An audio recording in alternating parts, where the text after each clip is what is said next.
धेमाजि जिल्लानि सिलाफोथार दखरा खौसेथि बर' सुबुं आफादनि खुंगा 32 बोसोरारि जथुम्माया रबिबारखालि जोबलांबाय। साननैनि हाबाफारिजों खुंनाय सिलाफोथार दखरा खौसेथि बर' सुबुं आफादनि आफादगिरि सानसिं ब्रह्मनि मासि सामलायनाय गेवलां मेलखौ खौसेथि बर' सुबुं आफादनि बारग' लेङाइ बुंथिगिरि सोमश्री बर'आ बेखेवनानै होयो आरो गाहाय आलासि महरै बाहागो लायो धेमाजि जिल्ला खौसेथि बर' सुबुं आफादनि आफादगिरि रातिराम बसुमतारी बिथाङा।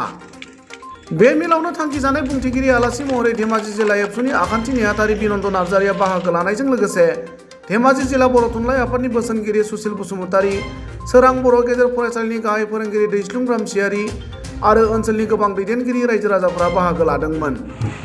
आबाद मावनानै जानो थाखायबो जोंनो लेखानि प्रयोजन दङ। जों गोरों जानांगोन।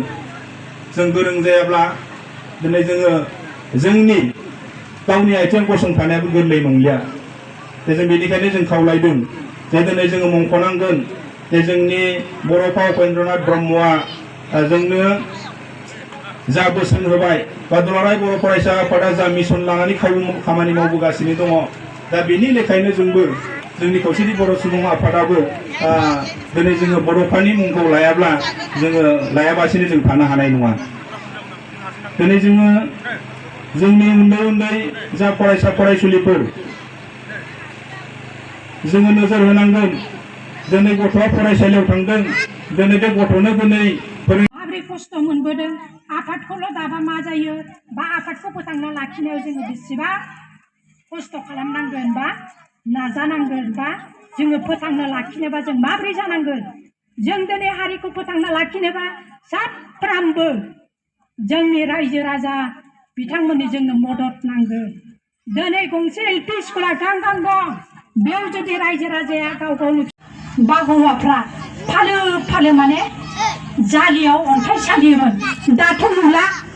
JCB जों हायबाय होमबा जों अबाव थाबावनो, जों माखौ मावनानै जाबावनो। दिनै जों जुदि बेयाव सेन्डेबेलबो जुदि सालिनो मोनलाब्ला दिनै मालाय गासिबो मेसिननि दाराय मावजोबनाय जाबाय।